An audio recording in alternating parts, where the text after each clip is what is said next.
you're hiring teenagers and college kids to make 60 cookies at a time and then weigh them by hand, portion them by hand. And then you're not getting the economies of scale on your flour, sugar, butter, because you're buying it in 50-pound bags, not super sacks and not truckloads. So I wanted to centralize the production model. That was the first thing. I'm going to make all the cookies, ship it out to you. You just put it in the oven. It's all formulated for the same time, temperature, and fan speed. So you just press start and you could bake any cookie in any Dirty Dough store today. Welcome to Mitlin Money Mindset, your weekly dose of inspiration and insights to ensure you enjoy each step of your journey. Whether you're saving for the future, planning your next big adventure, or simply looking to add more joy to your life, you've come to the right place. Now, let's dive in. I'm Larry Sprung, your host for the Mitlin Money Mindset and founder and wealth advisor of Mitlin Financial. Today's guest is Bennett Maxwell, entrepreneur and chairman of Dirty Dough Cookies. Bennett is a dynamic entrepreneur known for his innovative approach to business and his passion for creating unique experiences. As the chairman of Dirty Dough Cookies, Bennett has transformed a simple idea into a rapidly growing brand that has captured the hearts and taste buds of cookie lovers everywhere. Dirty Dough is celebrated for its delicious stuffed cookies that bring a fresh, fun twist to a classic favorite.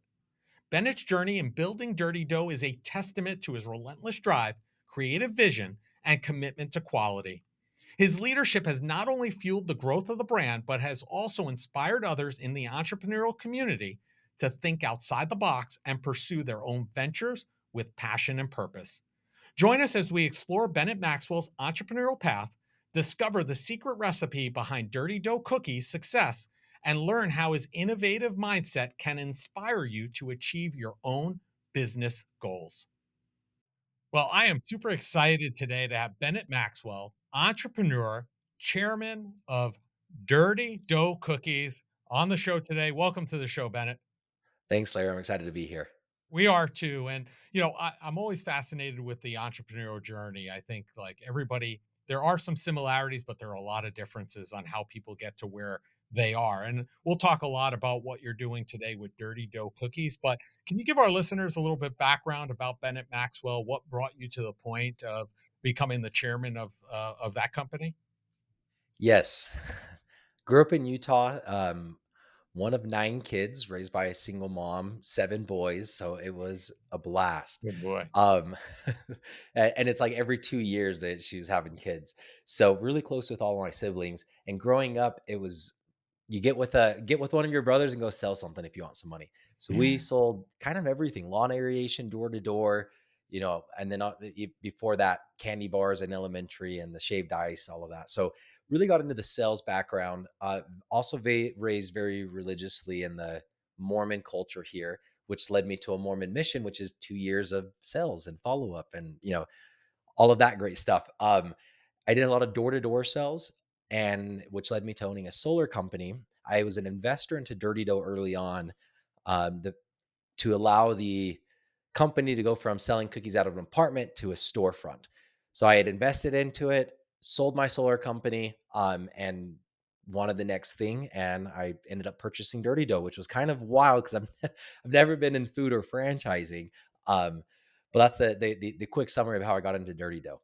Amazing. I mean, so was there, I guess your siblings were really your role model in terms of the entrepreneurial journey because you were all kind of exploring this together. Is that kind of where it came from?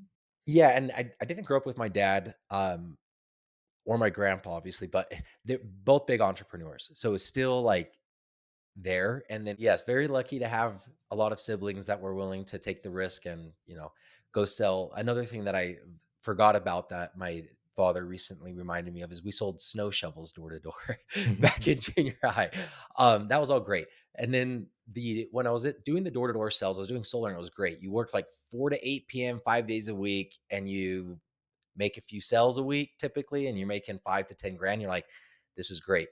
Well, my brother that's 13 years older than me said, well, why aren't you doing this online? I'm like, because I'm an idiot. I don't know how to do any of that. He'd bought a franchise when he was 22 years old.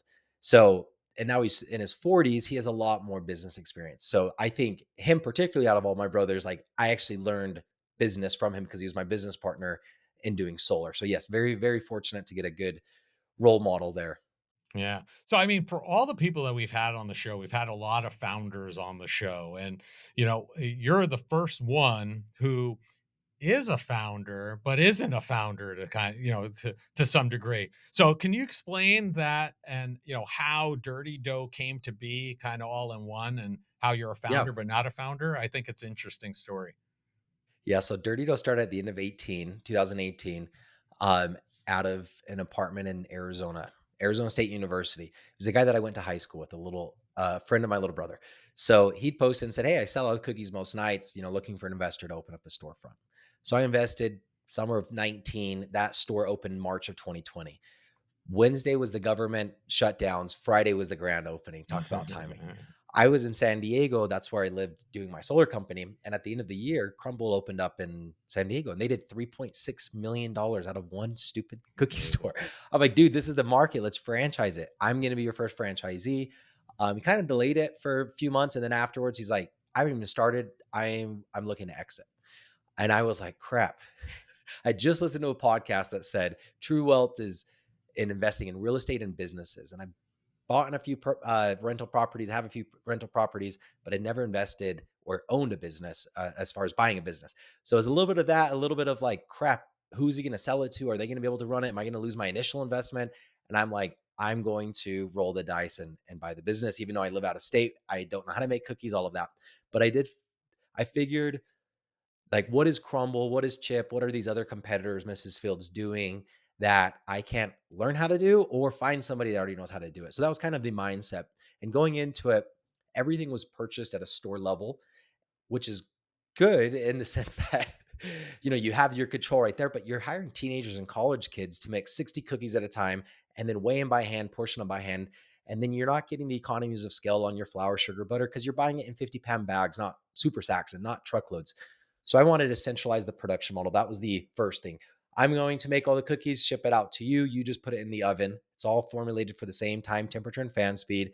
So you just press start and you could bake any cookie in any Dirty Dough store today. Like that's the model that we're creating and have created is all on the simplicity. So right off the bat, when we franchised, which was towards the end, it was December of 21.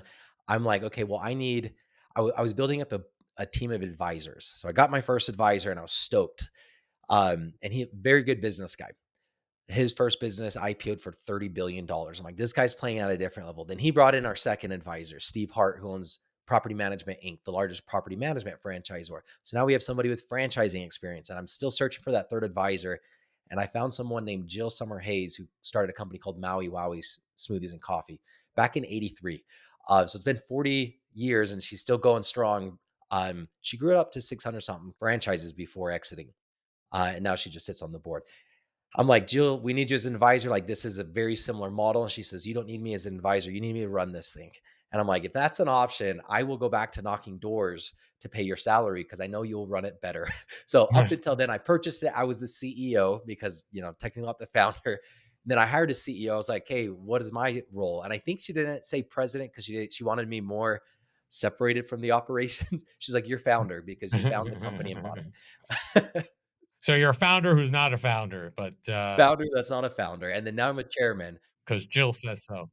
That's there, what I am. there you go. There you go. So you kind of alluded this in the last part of our conversation about creating a method of ease, right? In terms of not relying on kids and college students to kind of figure this all out on their own. And one of the things I know you talk about is making Dirty Cookie the easiest franchise ever. Why was that a goal of yours? Coming from the solar industry and the door-to-door industry, I had to make it work for me. So when I'd purchase the company, I would visit the store typically once a month. I'd either drive or fly out in the morning and drive and fly out in the evening.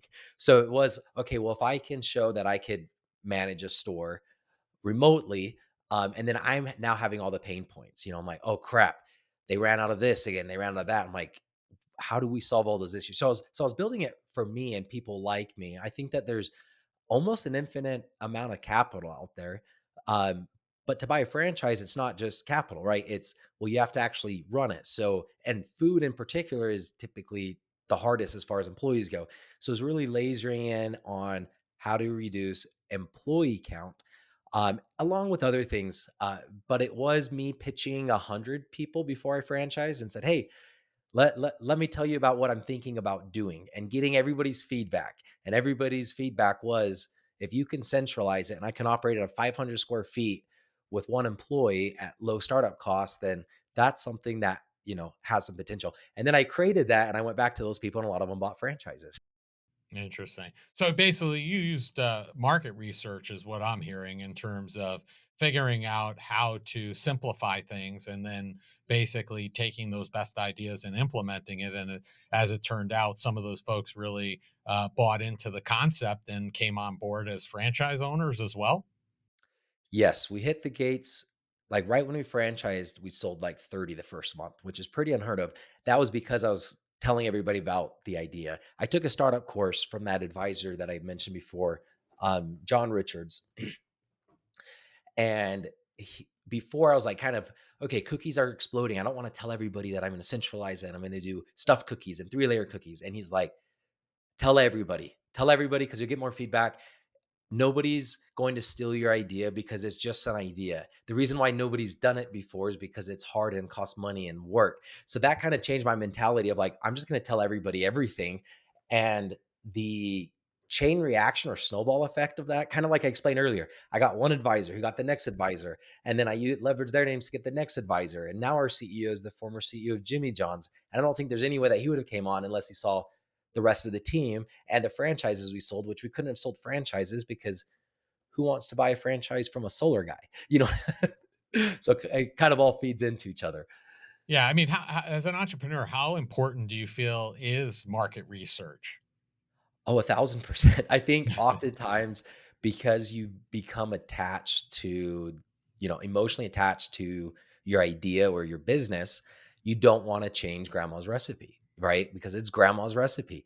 Um, I think it was very advantageous for me to come in and purchase the company, or maybe that's more my personality. I don't know, but I've never been emotionally attached to the recipe. So it's like, okay, let's just go out and do the market research. And if it says that this is the worst cookie in the world, I don't care. And even if I love it, it doesn't matter because I'm not the one buying it every day, Right. right? So I think it is important to get the market research and actually listen to the feedback rather than like, okay, I get the feedback, but I can't change this because this is the way that my brother, or my mom, or my business partner wanted to do it.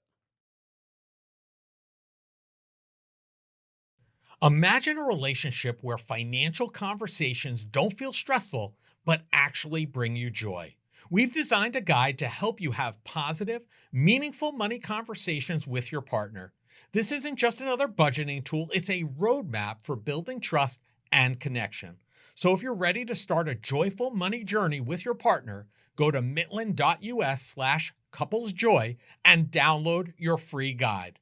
Transform your financial future together starting today.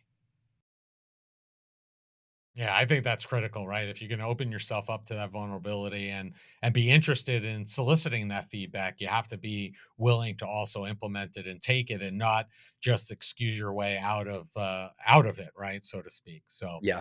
one of the things you mentioned before is about the people that you've brought into the mix for this company, and and we've talked before on this show with other entrepreneurs how critical it is to hire people who are smarter than you or have different skill sets. What was the catalyst for your growth, in terms of these folks that you brought on board, and what skill sets do they have that, you felt were vitally necessary for your business and more importantly, the business growth? The first catalyst was me taking a startup course from John Richards and learning that even small businesses that are not like one store businesses that aren't a franchise yet can have an advisory board. And an advisory board is not a board of directors.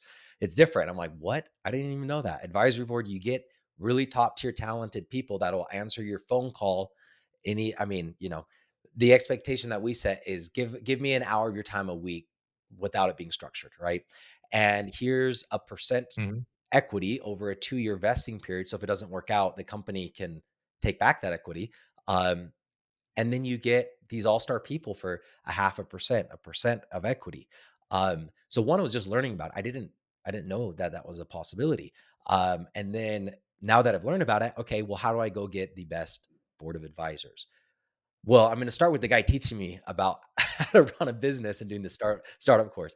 So one was just learning about it and like, okay, now I can set it up, and without giving away 10% of my business or without giving away, $100,000, whatever like that.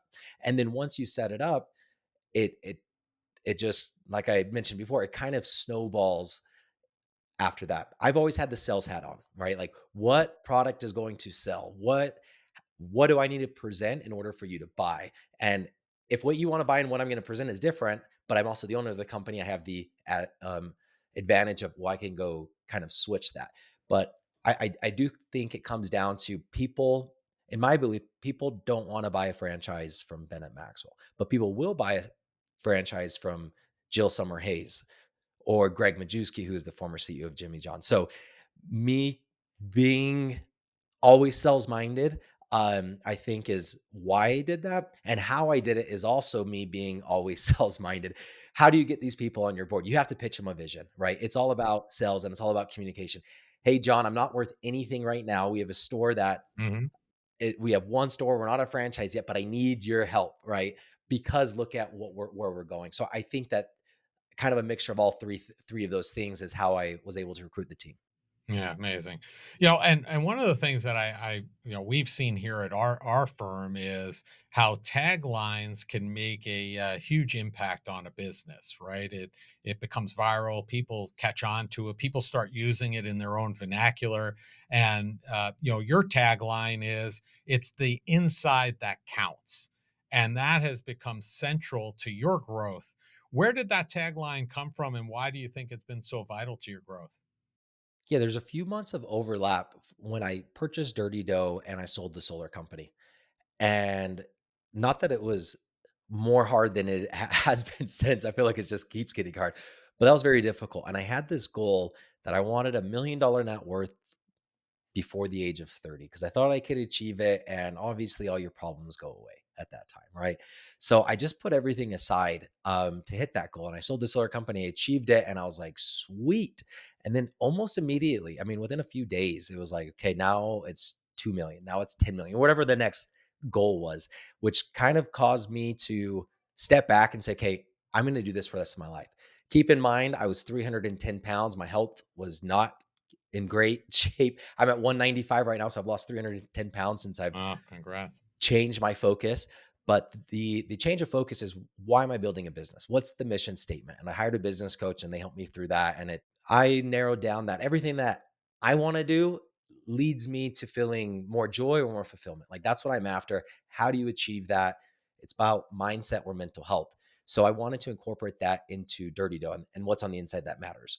Um, and that's how we get these three-layer cookies. It looks like a plain looking cookie, a peanut butter cookie on the outside. But when you break it open, there's a chocolate dough in the middle with a hot fudge injection.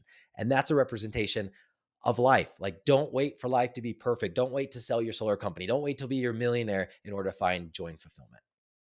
So basically, what I'm hearing is you've really transformed Dirty Dough into a representation of almost your why, so to speak. Yes. When I figured out my mission statement, which is finding joy and fulfillment despite life's dirtiness in myself and others, Mhm. then I go back to my business coach. I say, hey, now how do I do my business mission statement? And he goes, you dummy, it's the same thing. Your business is an extension of you in order to help you achieve what you want to achieve. So if you go on our website, verbatim, you'll read that there. Um, and once we put it up there, which I had a lot of mixed feelings about, like, mission statements and what do they mean? Is it phony? Are people following them?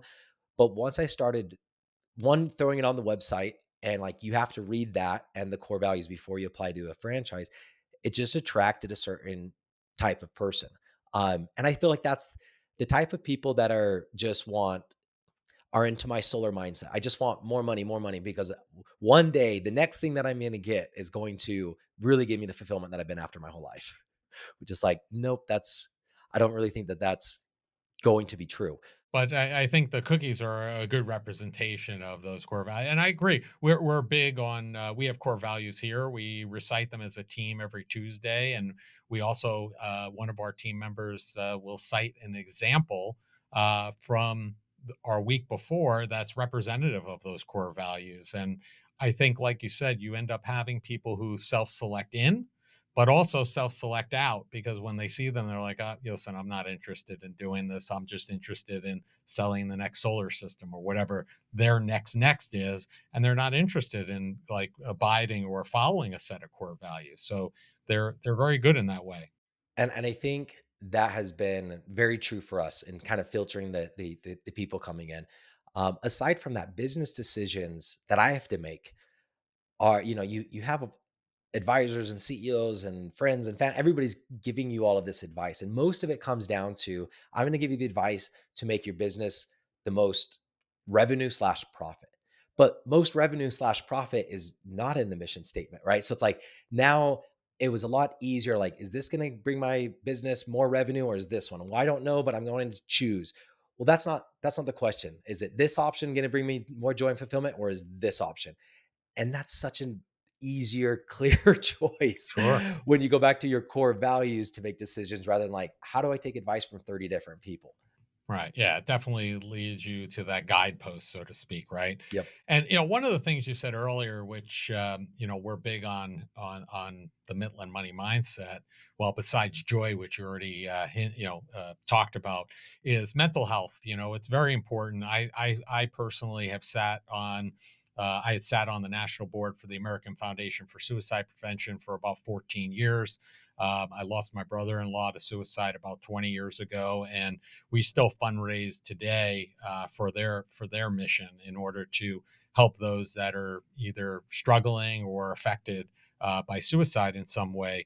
And I know that your whole mission statement and kind of your construct had you putting mental health forward, even so much as forward facing in your stores, from we care about your feelings in the store windows and to mental health messages on even your packaging.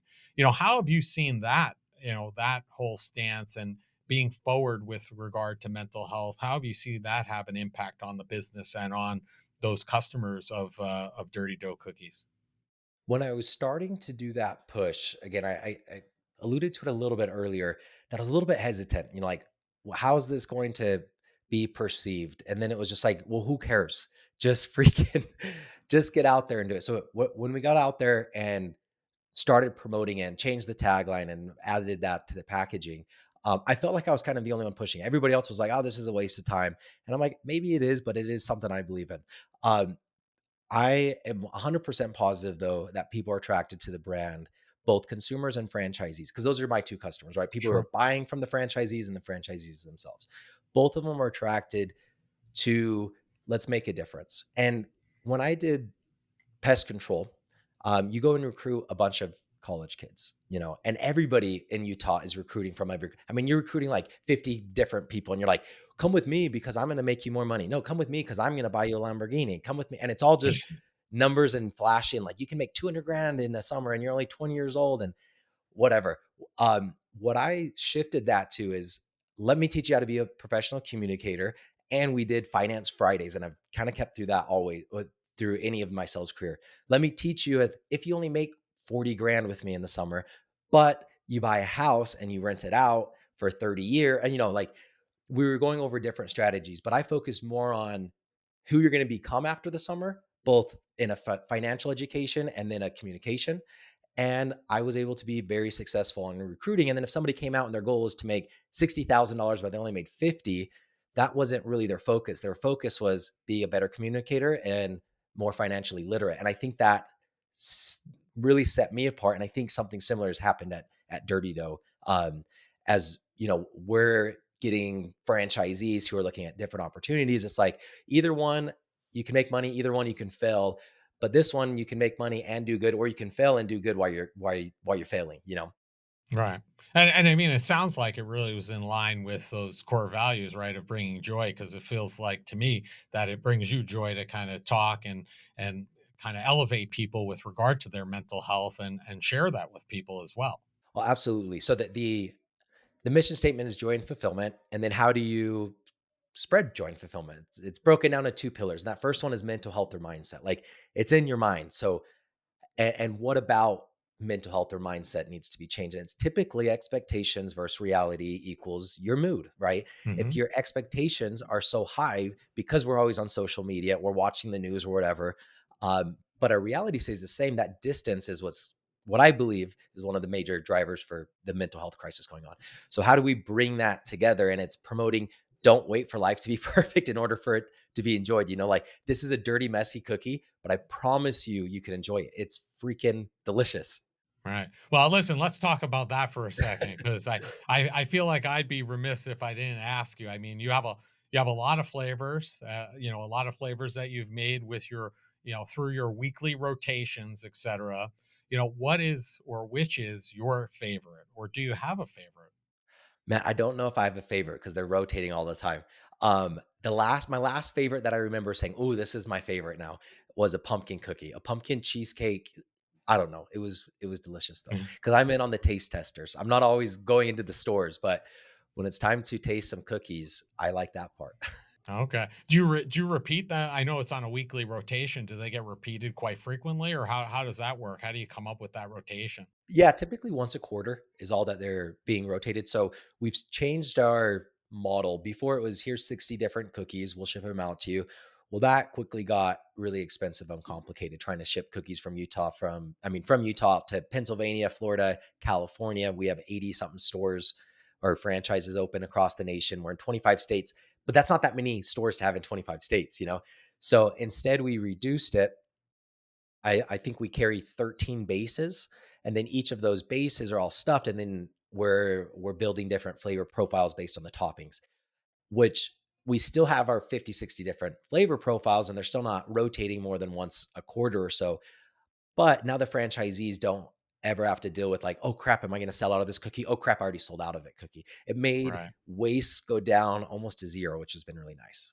Yeah, going back to the whole conversation we had about making it the easiest franchise ever, I'm sure that was super helpful to that. Yes, exactly. Yeah. Well, listen, Bennett, listen, as we've talked about so far, we're all about joy on the Mitlin Money Mindset. And, this conversation is no different. I love cookies. They bring a lot of joy to my life, but this is about you today. So we ask each of our guests the same final question, which is what did you do today that brought you joy and put you in the right mindset for success? Yoga, that's what I did this morning. Okay. Um, because it was today, right? It just has to be today. I'm like, "What have I even done today?" I've had other phone calls. No, definitely yoga. Prioritizing physical health and how the physical body I mean, I love how we say mental health and physical health. It's like, well, what is mental health without physical health? Right. Mental health is physical. It's the chemistry in your brain. But really leaning into having time with your body. With yoga, I like it because it's a lot of it is meditative or meditation involved in it. So, anyways, if you haven't tried it, I know it's me and a bunch of old women at the gym doing yoga together, but it's amazing. I love the group. Is there a specific kind of yoga you like? Like, I'm not, in full disclosure, I don't think I've ever done yoga, but I know plenty of people do. I know there's like hot yoga. I know there's goat yoga. I know there's all, is there a specific type that you enjoy more than another? It's just the local gym yoga with Linda, my teacher. No, I don't know. I've done hot yoga a time or two, which was great.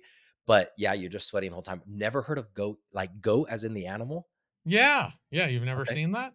No, Gotta YouTube it. Yeah, you I'll basically YouTube it right you after do this. yoga poses and like a baby goat is on your back and stuff. It's pretty interesting. It takes a lot of skill to keep them balanced and you balanced. So, I know it sounds like I know what I'm talking about, but I've only seen it. I've never done it, but I'm not that, I'm not that ski I don't have that skill set. I probably end up Yeah. dumping the goat off my back or something, uh, mistakenly. So I haven't gone down that route yet, but maybe you'll give it a try and let me know. I'll come out to you and we'll find a goat yoga place and we'll go out together. Around, you got it. I'll hold you to that. If you make your way out to Long Island, we'll go do goat yoga together. It sounds like a plan.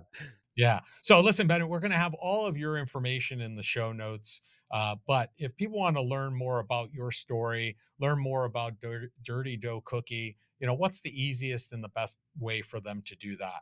You have a website, bennettmaxwell.com, just my first and last name, that has links to all my social media, podcasts. Because I have a podcast that focuses on joy and fulfillment as well, Deeper Than Dough, which is always fun. But yeah, from there, I try to post twice a day on each platform, mainly talking about business, mental health, parenting, work life balance, and a lot about health as well.